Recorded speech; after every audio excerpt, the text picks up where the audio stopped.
নতুন করে ইসরায়েলের ড্রোন ও ক্ষেপণাস্ত্র হামলা চালিয়েছে ইরান।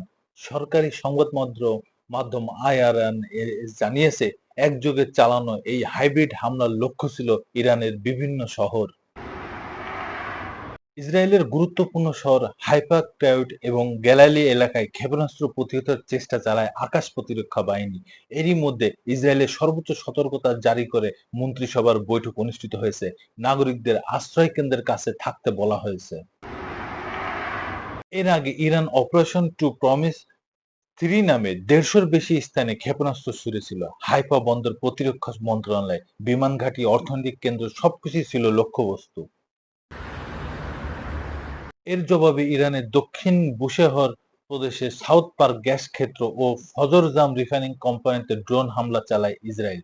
ইরান জানিয়েছে, ক্ষয়ক্ষতির পর তেল খাতের জরুরি ইউনিট আগুন নিয়ন্ত্রণে আনে। এই প্রথম ইরানি জ্বালানি খাতে এমন সরাসরি হামলা চালায় তেল আবিব।